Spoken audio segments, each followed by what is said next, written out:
Okay fine. இந்த வீடியோவில் பாரதியாரை பற்றி தான் பார்க்க போகிறோம். ஏற்கனவே 2 கிளாஸ் பார்த்துட்டோம். இப்பயும் அவரை பற்றி தான் நம்ம பார்க்க போகிறோம். சரிங்களா? ஓகே, பார்க்கலாமா? சரி. ஓகே, ஃபஸ்ட்டு பாருங்கள்.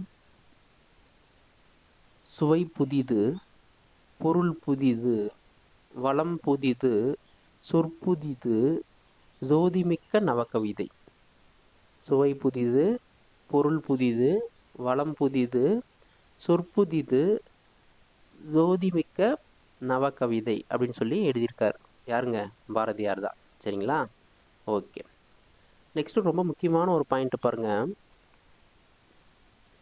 காட்சின்ற தலைப்பில் இவர் எழுதின கவிதை தமிழில் புதுமையான வடிவத்தில் அமைந்த முதல் வசன கவிதை. சரிங்களா? தமிழில் புதுமையான வடிவத்தில் அமைந்த முதல் வசன கவிதை எதுன்னு சொல்லி கேட்டிங்கன்னா அது காட்சி. சரிங்களா? ஞாபகம் வச்சுக்கணும். ரொம்ப ரொம்ப முக்கியமான தகவல் இது. சரிங்களா? ஓகே. அந்த காட்சியில் அவர் என்ன எழுதியிருக்காரு பாருங்க. தீ இனிது, நீர் இனிது, நிலம் இனிது, ஞாயிறு நன்று, திங்கள் நன்று, வானத்து சுடர்கள் எல்லாம் மிக இனியன, மழை இனிது, மின்னல் இனிது, இடி இனிது, கடல் இனிது, மலை இனிது, காடு நன்று. சரிங்களா? இதில் நீங்கள் என்ன தெரிஞ்சுக்கணுன்னா, இதில் எதனா பாருங்கள் மரபு சம்மந்தப்பட்ட மாதிரி இருக்குதா பாருங்கள். எதுகை, மோனை அந்த மாதிரிலாம் இருக்காது. இதுதான் புது கவிதைன்னு சொல்கிறது. சரிங்களா? அதுலேயும் கொஞ்சம் ட்ரெடிஷ்னலாக இருக்கிறது தான் வசன கவிதை. சரிங்களா? கவிதையை பொறுத்த வரைக்கும் நிறைய டைப்ஸ் இருக்குது. இந்த புது கவிதை, வசன கவிதை இதெல்லாம் நம்ம தமிழகத்துக்கு தந்தவர் யாருன்னு சொல்லி பார்த்தீங்கன்னா பாரதியார் தான். சரிங்களா? அப்போ இதில் தெரிஞ்சுக்க வேண்டியது, தமிழிலுடைய புதுமையான வடிவத்தில் அமைந்த முதல் வசன கவிதை அப்படின்றது பார்த்தீங்கன்னா காட்சி. அதை பாரதியார் தான் எழுதினார்ன்றதை நீங்கள் தெரிஞ்சுக்கணும். சரிங்களா? ஓகே. நெக்ஸ்ட் பாருங்கள்.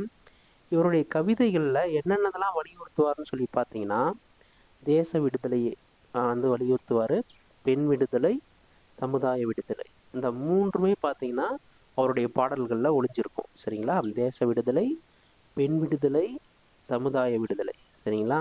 ஓகே. அது மட்டும் இல்லாமல் நாட்டுப்புற சிந்து இசையின் அடிப்படையில் இவருடைய கவிதையை பாடுறதால இவரை எப்படின்னு சொல்கிறாங்க? சிந்துக்கு தந்தை சொல்கிறாங்க. சிந்துக்கு தந்தை அப்படின்று அழைக்கப்படுகிறார். யாருங்க? பாரதியார் தான். ஓகேவா? நிறைய கொஷின் தெரிஞ்சு வச்சுங்க. சிந்துக்கு தந்தை என்று அழைக்கப்படுபவர் பாரதியார். ஏன்னு சொன்னால் நாட்டுப்புற சிந்து இசையின் அடிப்படையில் இவருடைய கவிதைகள் அமைந்ததால் இவருக்கு இந்த பெயர். சரிங்களா? ஓகே. அது மட்டும் இல்லாமல் ஷெல்லின்னு ஒருத்தர் இருக்கார், ஷெல்லிதாசன். இந்த ஷெல்லியோட கவிதைகளால் கவரப்பட்டதால் பாரதியார் பார்த்திங்கன்னா தன்னுடைய பெயரை ஷெல்லிதாசன் அப்படின்னு சொல்லி மாற்றிக்கொண்டார். சரிங்களா? நிறைய கவிஞர்களுக்கு பார்த்திங்கன்னா எக்கச்சக்கமான புனைப்பெயர் இருக்கும். சரிங்களா? அவங்களே வச்சு தான் இருக்கும், இல்லை வெளியிலேருந்து ஆட்கள் புகழ்ந்து அவங்களுக்கு வைத்ததாக இருக்கும். சரிங்களா? அதனால் அதே போல் ஷெல்லியின் கவிதையால் பாரதியார் கவரப்பட்டதால் இவர் தமது பெயரை எப்படின்னு மாற்றிக்கிறாரு? ஷெல்லிதாசன் அப்படின்னு சொல்லி மாற்றிக்கிறார். இதெல்லாம் சொல்கிறது எல்லாமே ரொம்ப ரொம்ப முக்கியமான பாயிண்ட்ஸு, மனசில் இருத்துக்கிங்க. சரிங்களா? அதுக்கடுத்து பாருங்கள். தமிழ்நாட்டில் வெளிவந்த முதல் தமிழ் நாளிதழ் அப்படின்னு சொல்லி பார்த்தீங்கன்னா அது சுதேசமித்திரன். எந்த ஆண்டு? 1882. இயர்ஸ்லாம் ரொம்ப முக்கியம். சரிங்களா? தமிழ்நாட்டில் வெளிவந்த முதல் தமிழ் நாளிதழ் சுதேசமித்திரன் 1882. சரிங்களா? ஓகே. இந்த சுதேசமித்திரன் பார்த்தீங்கன்னா 1882 ஜி சுப்பிரமணியம் என்பவரால் வார இதழா தொடங்கப்பட்டது. அதன் பிறகு 1889 நாளிதழா மாறுது. சரிங்களா? வாரத்துக்கு ஒரு முறை வந்த இந்த இதழ் 1889 பிறகு நாளிதழாக மாறியது. சரிங்களா? ஏற்கனவே நான் போன வீடியோவில் நான் சொல்லியிருப்பேன், பாரதியார் பார்த்தீங்கன்னா சுதேசமித்திரனுடைய துணை ஆசிரியராக இருந்தார் அப்படின்னு சொல்லியிருப்பேன். சரிங்களா? துணை ஆசிரியராக. அந்த துணை ஆசிரியராக இருந்த காலகட்டம் பார்த்திங்கன்னா 1904. சரிங்களா? ஞாபகம் வச்சுக்கணும். ஜி சுப்பிரமணியத்தால் வார இதழாக சுதேசமித்திரன் 1882 தொடங்கப்பட்டது. அதன் பிறகு 1889 நாளிதழாக மாறியது. 1904 மகாகவி பாரதியார் சுதேசமித்திரனுடைய துணை ஆசிரியராக சேர்ந்தார். சரிங்களா, ஞாபகம் வச்சுங்க. நெக்ஸ்ட் பாருங்க, பாரதியார் பார்த்தீங்கன்னா இந்தியா பாலபாரதம் அப்படின்னு 2 இதழை தொடங்கியிருக்காரு. இந்தியா அப்படின்றது பார்த்தீங்கன்னா மாத இதழாகவும், பாலபாரதம் அப்படின்ற ஆங்கில இதழ் பார்த்தீங்கன்னா வார இதழாகவும் தொடங்கப்பட்டது.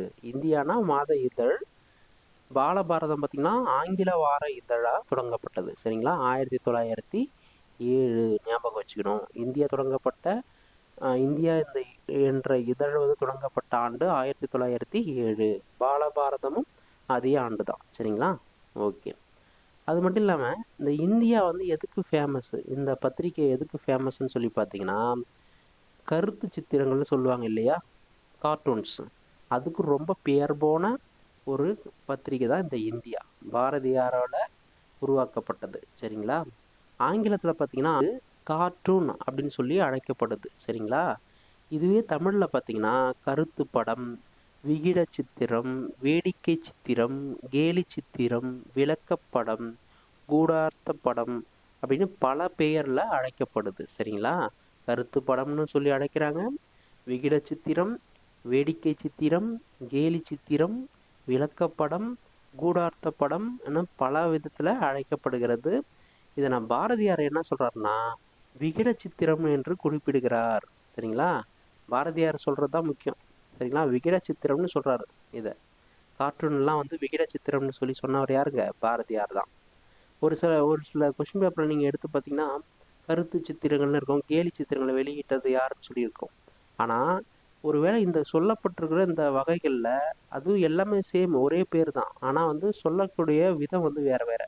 இப்போ கூடார்த்த படம் அப்படின்னு சொன்னாலும் அது கேலி சித்திரம் தான். ஆனால் அந்த கூடார்த்த படம்ன்றது நம்மளுக்கு மீனிங் தெரியணும், நம்ம படிச்சிருந்தா தான் நம்மளுக்கு தெரியும். சரிங்களா, ஒருவேளை இப்படி கொஷின் இப்படி கேட்குறாங்கன்னு வச்சுங்களேன், கூடார்த்த படம் பத்திரிகைகளை வெளியிட்டவர் யாருன்னு சொல்லி கேட்டிங்கன்னா கூடார்த்த படம்னு சொன்னால் அது வேலைக்கு கார்ட்டூன் அப்படின்னு சொல்லி உங்களுக்கு தெரிஞ்சிருக்கணும். இல்லைனா நீங்கள் அந்த கொஷினுக்கு புதுசாக இருக்கிற மாதிரி தான் உங்களுக்கு தெரியும், அதை ஆன்சர் பண்ணுறது ரொம்ப கஷ்டப்படுற மாதிரி இருக்கும். சரிங்களா, அதனால் இதெல்லாம் தெரிஞ்சுக்கணுன்றதால தான் இதை அப்படியே கட் பண்ணி அப்படியே கொடுத்துருக்குறேன். சரிங்களா, அப்போது கூடார்த்த படம்னாலும் கார்ட்டூன் தான், விளக்கப்படம்னாலும் ஒரே மீனிங் தான், கேலி சித்திரம்னாலும் ஒரே மீனிங் தான், வேடிக்கை சித்திரம்னாலும் ஒரே மீனிங் தான். சரிங்களா, ஆனால் பாரதியார் என்ன சொல்கிறாருன்னா விகிட சித்திரம் அப்படின்னு சொல்லி குறிப்பிடுகிறார். சரிங்களா, ஓகே. நெக்ஸ்ட் பாருங்கள், தமிழில் முதலாக கருத்து படத்தை வெளியிட்டது பாரதியார் தான். எதுலன்னு பார்த்தீங்கன்னா இந்தியா அப்படின்ற வார இதழில் தான். சரியா, இந்தியான்ற மாத இதழில் தான் 1907 அந்த இதழை தொடங்கினார். சரிங்களா, இதை நான் பாரதியார் என்ன சொல்கிறாருன்னு சொன்னால் புதிய அபிவிருத்தி அப்படின்ற கட்டுரையை ஒன்று அந்த மாத இதழில் எழுதுறாரு. சரிங்களா, அந்த இதழில் என்ன சொல்கிறாருன்னா அட்வர்டைஸ்மெண்ட் மாதிரி பண்ணுறாரு. அது எப்போ வெளியே வந்துச்சு பாருங்கள், மார்ச் 13, 1909. சரிங்களா, இதெல்லாம் டேட்டில் தேவையில்லை, ஆனால் இருந்தாலும் சொல்கிறேன். சரிங்களா, மார்ச் 13, 1909 தமிழ்நாட்டில் இருக்கிற மக்களுக்கு சொல்கிறாரு, நான் விகிட சித்திரங்கள்லாம் பதிஞ்சு நான் வெளியிட போகிறேன், இதெல்லாம் நேர்களுக்கு ஏற்கனவே தெரிஞ்சிருக்கும்.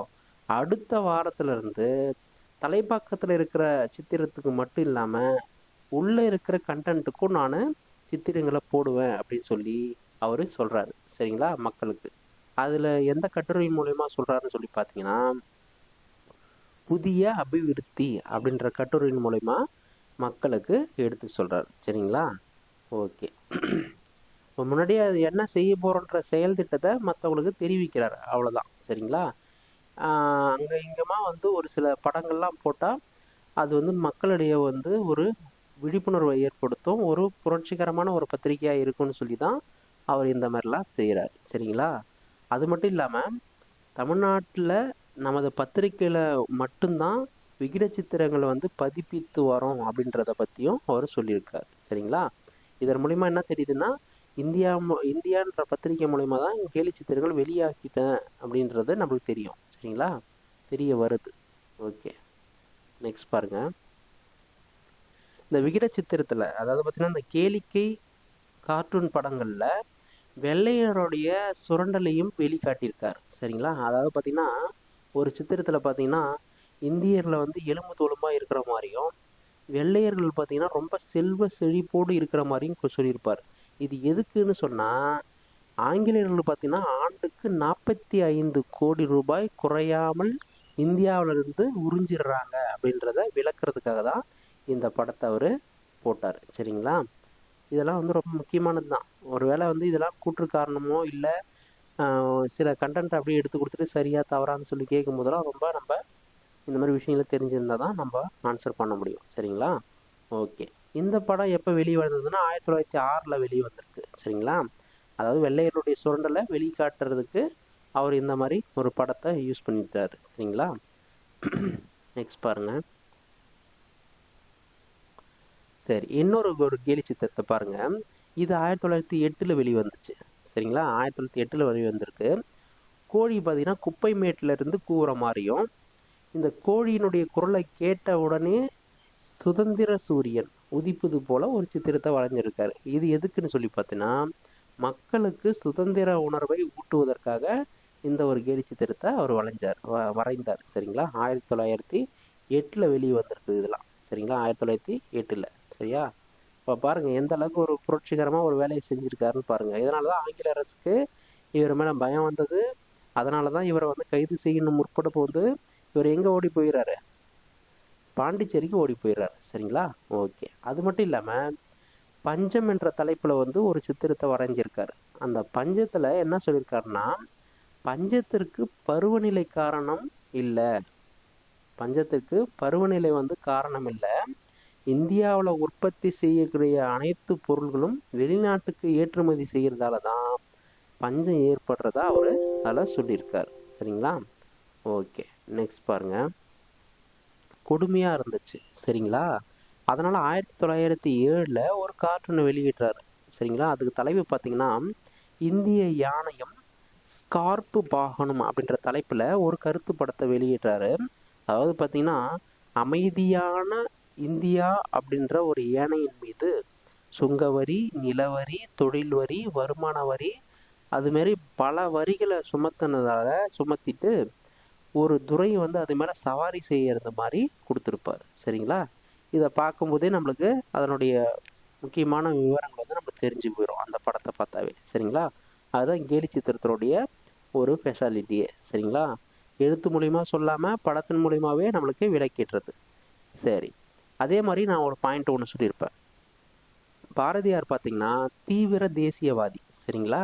மிதவாதிகளை இவர் எதிர்த்தார். சரிங்களா? இவருடைய ஆர்வம் அதிகமான இவர் வந்து எந்த தலைவர் மீது ஆர்வம் கொண்டார்னு சொல்லி பார்த்தோம் நம்ம போன வீடியோவில். திலகர் மீது அதிகமான ஆர்வம் கொண்டவர். அதனால் இவர் மிதவாதிகளையும் வந்து எச்சரித்தார். அது மட்டும் இல்லாமல் நிறைய கடுமையான வார்த்தைகளால் இவரும் வந்து வசைப்பாடியிருக்கார். சரிங்களா? மிதவாதிகளை பாரதியார் வந்து எதிர்த்து எழுதினு இருக்கார். சரிங்களா? ஒரு சித்திரத்தில் என்ன பண்ணியிருக்காருன்னு சொன்னால், சுதேசி ஒளிகளுக்கு அஞ்சும் ஆந்தைகள், சுதேசி ஒளிக்கு அஞ்சும் ஆந்தைகள் அப்படின்னு சொல்லி இந்த மிதவாதிகளை வந்து பாரதியார் வந்து பழித்து எழுதியிருக்காரு. சரிங்களா? அப்போ கேள்வி கேட்கலாம், சுதேச ஒளிக்கு அஞ்சும் ஆந்தைகள் என்று பாரதியார் எந்த அமைப்பு இயக்கத்தை குறிப்பிடுகிறார் சொல்லிட்டு கேட்கலாம். சரிங்களா? மிதவாதிகளா, தீவிரவாத தேசியவாதிகளான்னு சொல்லிட்டு நிறைய ஆப்ஷன் கொடுத்து கேட்கறதுக்கு வாய்ப்பு இருக்கு. சரிங்களா? ஓகே. அது மட்டும் இல்லாமல் இந்த மிதவாதிகளை வந்து பாரதியார் என்னன்னு சொல்றாருன்னு பார்த்தீங்கன்னா நிதான கட்சி அப்படின்னு சொல்லியும் பழைய கட்சி அப்படின்னு சொல்லியும் இவர் அழைத்தார். சரிங்களா? நிதான கட்சி, பழைய கட்சி அப்படின்னு சொல்லி பாரதியார் வந்து இவங்களை அழைக்கிறார். சரிங்களா? மிதவாதிகளை. சரிங்களா? அது மட்டும் இல்லாமல் வெளிநாட்டு நாடுகளையும் வந்து சில பேரை வந்து இவர் விமர்சித்து எழுதியிருக்கார். சரிங்களா? அதாவது பார்த்தீங்கன்னா ஜப்பானு, அமெரிக்கா போன்ற நாடுகளுடைய அரசியல் சூழ்ச்சிகளை வெளிக்கொண்டு வர்றதுக்காக இவர் என்ன பண்ணுறாரு, கொட்டினால் தேல் கொட்டாவிட்டால் பிள்ளைப்பூச்சி, கொட்டினால் தேல் கொட்டாவிட்டால் பிள்ளைப்பூச்சி அப்படின்னு சொல்லி வெளிநாடுகளை வந்து விமர்சிச்சிருக்காரு. சரிங்களா? அமெரிக்கா, ஜப்பான் நாடுகளை அரசியல் சூழ்ச்சிகளை படம் பிடித்து இவர் வந்து காட்டியிருக்காரு. சரிங்களா? இதுவும் 1907 தான் வெளிவந்திருக்க ஒரு கருத்து படம். சரிங்களா? ஓகே, நெக்ஸ்ட் பாருங்க.